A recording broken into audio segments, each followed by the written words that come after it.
Hello मित्रों, तो लीजिए एक और स्टोरी आपके लिए।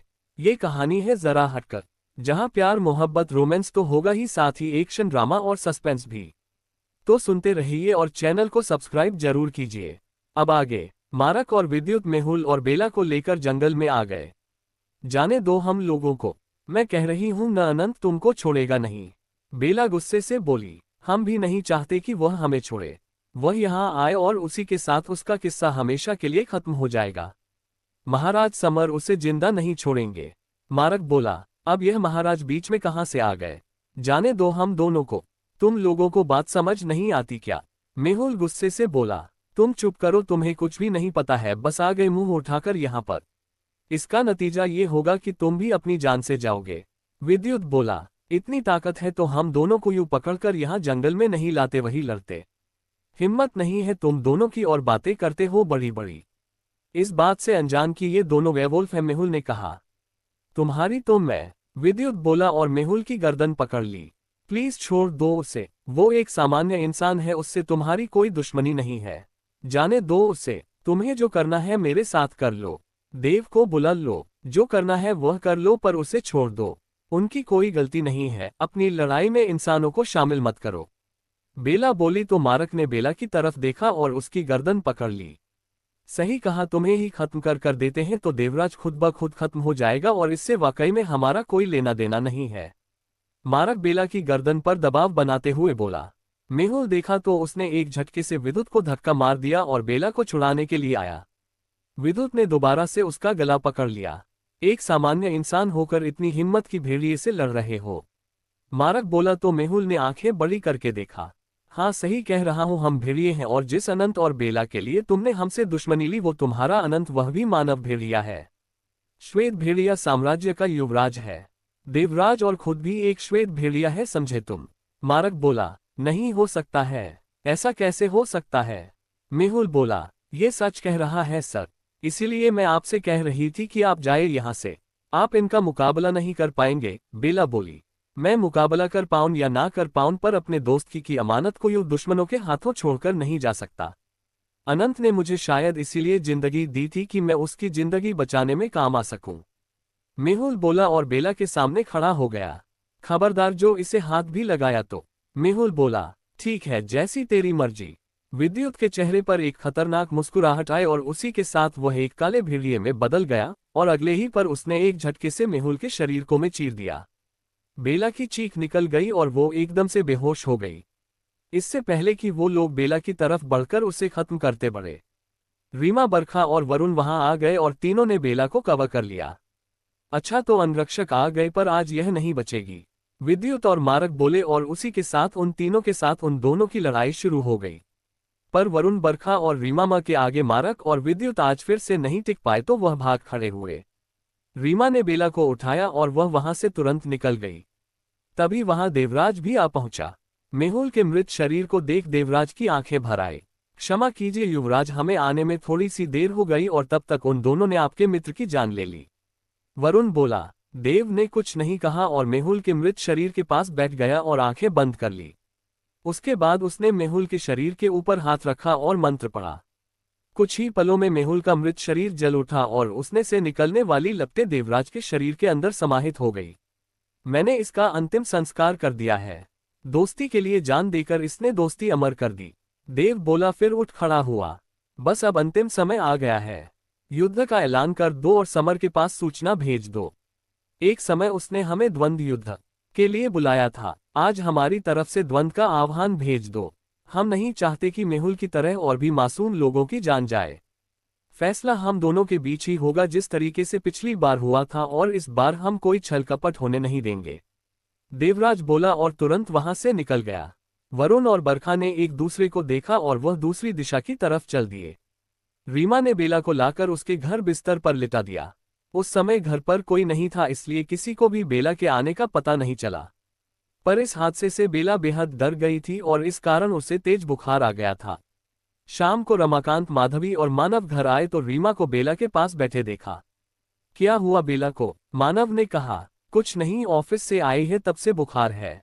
आप लोग घर पर नहीं थे इसलिए मैं यहाँ पर रुक गई।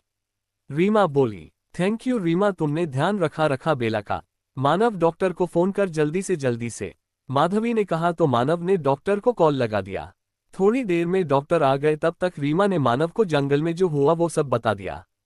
मानव बेला के लिए परेशान हो गया। डॉक्टर ने आकर उसका चेकअप किया और उसे इंजेक्शन दे दिया। 2 घंटे बीत चुके थे पर बेला का बुखार कम होने का नाम ही नहीं ले रहा था। उनके मम्मी पापा बेहद परेशान थे तो वही मानव भी बेचैन था। बेला को तेज बुखार था, इस बात से मानव, रमाकांत और माधवी तीनों परेशान थे। क्या हुआ है इसे? इतना तेज बुखार कैसे आ गया कि इंजेक्शन देने के बाद भी नहीं उतर रहा है? माधवी ने परेशान होकर कहा। आप चिंता मत करो मम्मी, मैं बेला के पास बैठता हूँ, आप और पापा जाकर आराम करो। मानव बोला। नहीं बेटा, जब तक बेला ठीक नहीं हो जाती मुझे तो नींद ही नहीं आएगी। माधवी ने कहा। प्लीज मम्मी, समझने की कोशिश करो। अगर आप इस तरीके से बैठी रहोगी तो आपकी तबीयत खराब हो जाएगी। आप लोग जाकर आराम कीजिए, मैं यहाँ पर हूँ बेला के साथ। थोड़ी देर बाद आप लोग आ जाना तो मैं आराम करने चला जाऊंगा। मानव ने कहा तो माधवी और रमाकांत कमरे से निकल गए। मानव ने बेला के पास बैठकर उसके सिर पर हाथ रखा। बुखार अब भी तेज था। इन्हीं सब बातों का डर था मुझे इसलिए मैं इस रिश्ते को एक्सेप्ट नहीं कर पा रहा था। पर मेरे चाहने न चाहने से कुछ होने वाला नहीं है। तुम्हारा रिश्ता अनंत से जन्मों से जुड़ा हुआ है और इस कारण अनंत के हर दुश्मन की तुमसे दुश्मनी खुद ब खुद हो गई है।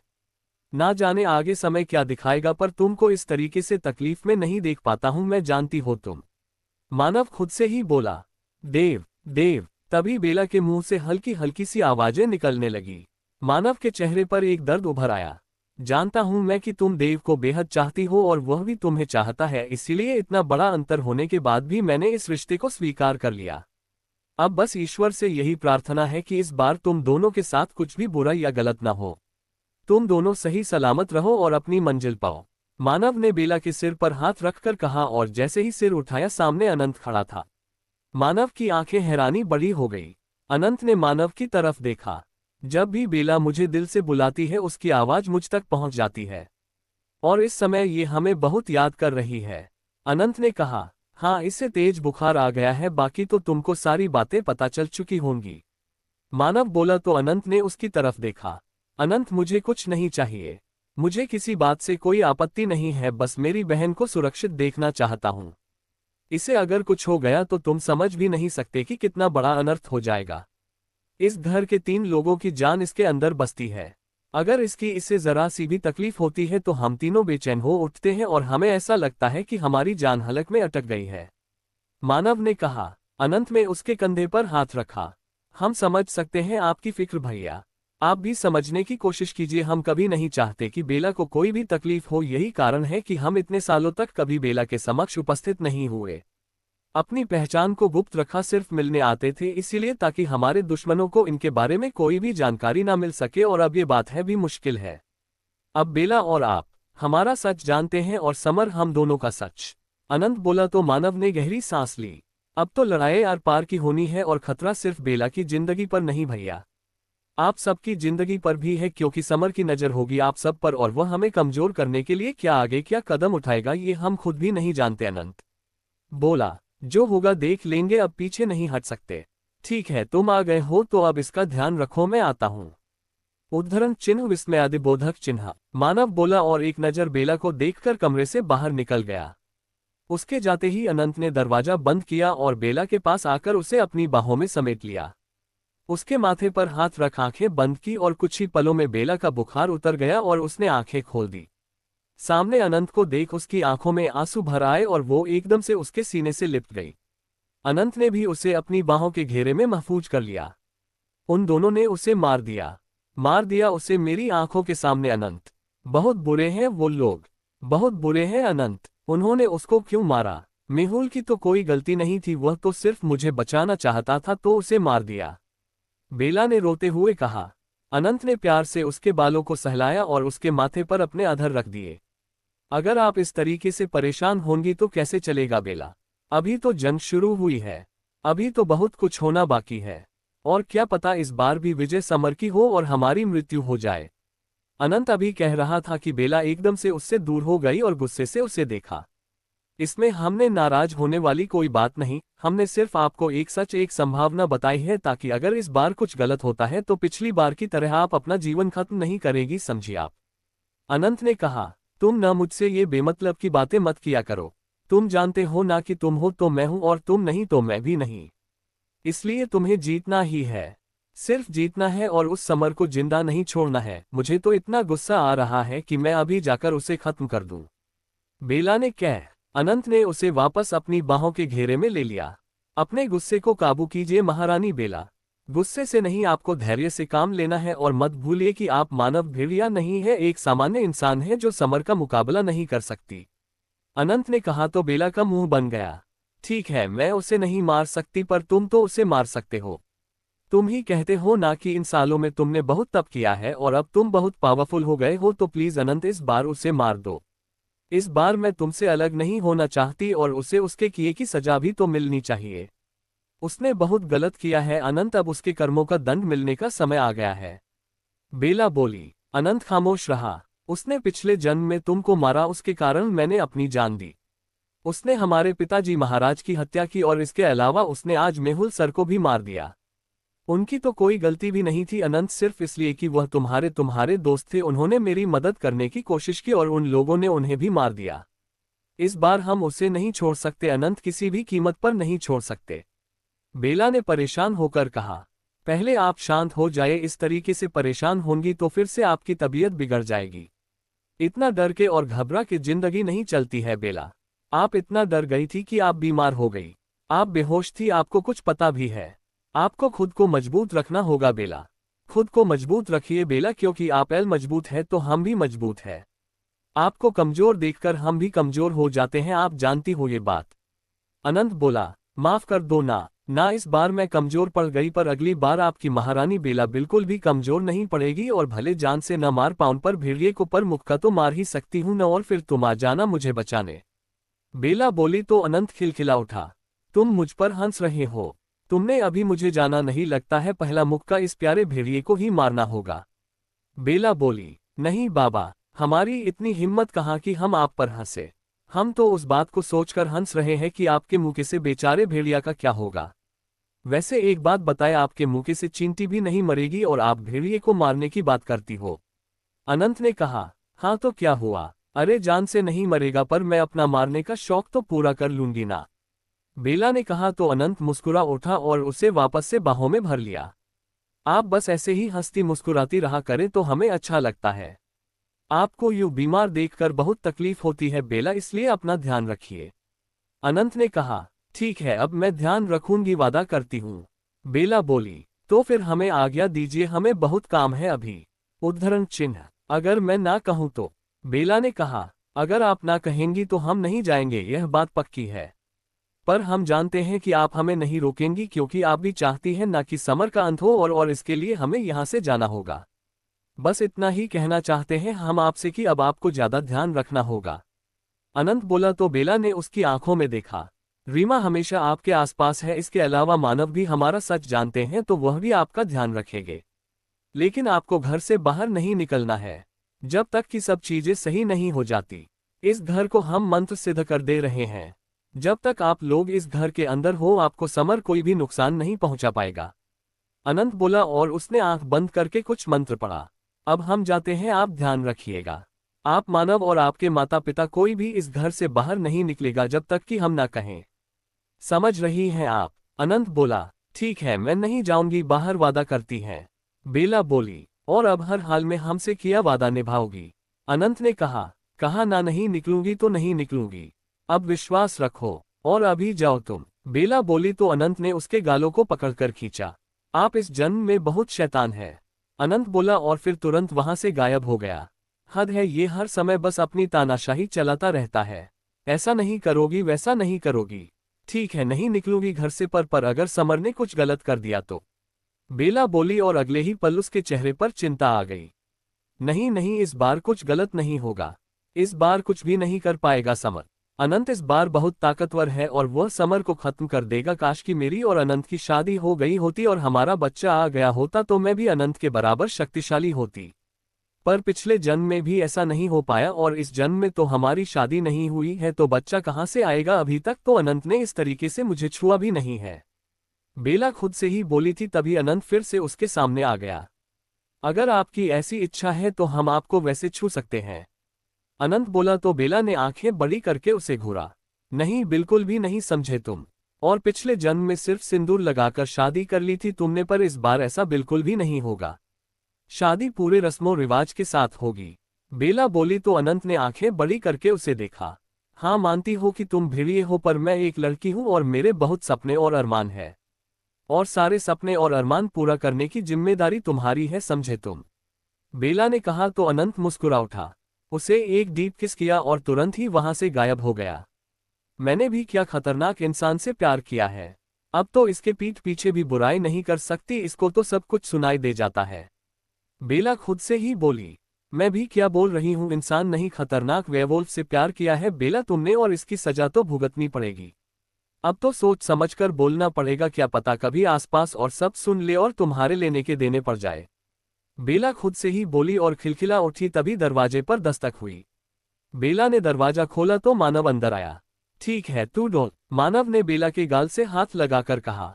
हाँ भैया, मैं बिल्कुल ठीक हूँ, बेला बोली। थैंक गॉड, हम लोग तो इतना डर गए थे कि तेरी तबीयत ठीक ही नहीं हो रही थी। बुखार उतर ही नहीं रहा था, मानव बोला। हाँ, शायद अनंत के आने के कारण ठीक हो गई, वह कोई सामान्य इंसान नहीं है, बहुत ताकतवर है। उसी ने मुझे ठीक किया होगा, बेला बोली तो मानव ने गहरी सांस ली। भैया, अनंत ने कहा है कि हम चारों को इस घर से बाहर नहीं निकलना है।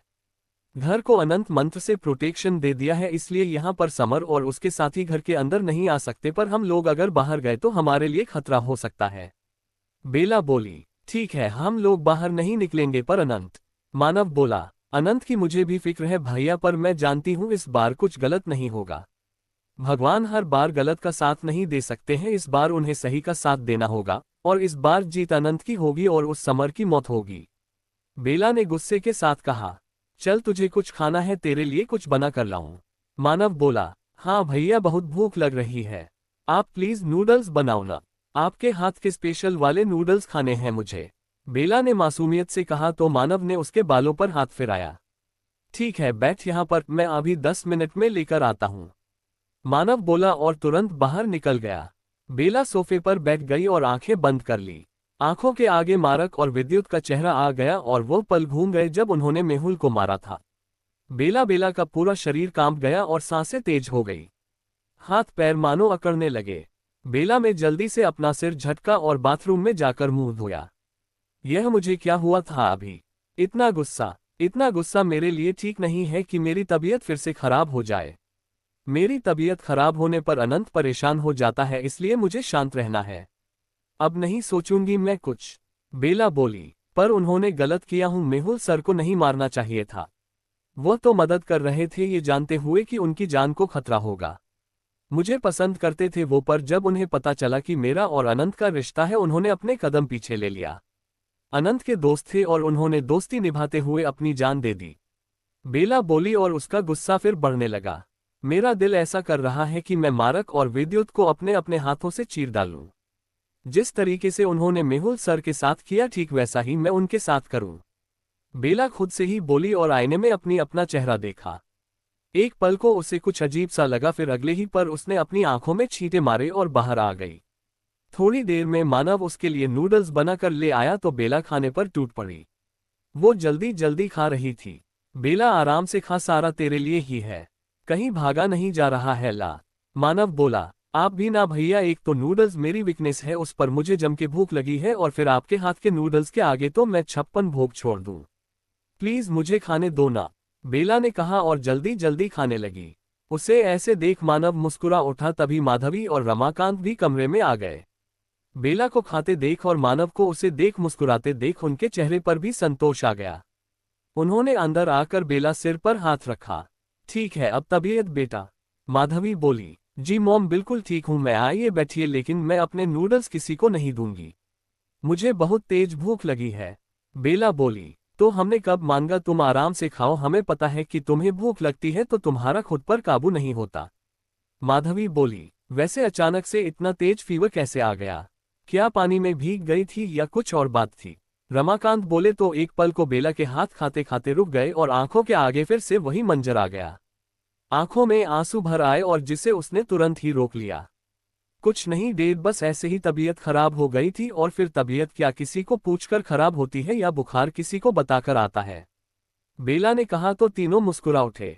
चलो अब तुम ठीक हो तो मुझे भी राहत हो गई। अब आराम से ड्यूटी जा पाऊंगा, मुझे तुम्हारी बड़ी फिक्र हो रही थी। रमाकांत बोले तो बेला ने मानव की तरफ देखा। डेढ़, मैं सोच रहा हूं कि आप 2-3 दिन की छुट्टी ले लो, बहुत दिनों हो गए आपको लगातार काम करते करते। 2-3 दिन हम पूरा परिवार घर पर ही बिताएंगे, कहीं नहीं जाएंगे। मानव ने कहा, ये तुम कह रहे हो जो कि हमेशा काम के पीछे पागल रहते हो? क्या तुम खुद छुट्टी लेने वाले हो? रमाकांत बोले, हाँ डेढ़, मैं भी छुट्टी लेने देने वाला हूँ। इनफैक्ट मैंने 4 दिन की छुट्टी के लिए मेल डाल दी है। आप, मम्मी और हम दोनों घर में ही रहेंगे और रीमा आंटी को भी बुला लेते हैं। अजीब सी इच्छा है तुम्हारी, माधवी ने कहा। कुछ नहीं मोम, बस आज बेला की तबीयत इतनी खराब थी तो मन थोड़ा दुखी था। अब कुछ दिनों अपने परिवार के साथ बिताना चाहता हूं और कुछ भी नहीं। क्या पता कब क्या हो जाए, बहुत डर सा लग रहा है मुझे। मानव बोला तो रमाकांत ने उसके कंधे पर हाथ रखा। एक इंस्पेक्टर होकर इस तरीके का व्यवहार? रमाकांत बोले, इंस्पेक्टर होने के साथ साथ एक बेटा और एक भाई हूं और एक बेटे और एक भाई को हमेशा डरकर रहना पड़ता है अपने परिवार के लिए। मानव बोला और उठकर अपने कमरे में चला गया। अगला पार्ट जल्दी ही।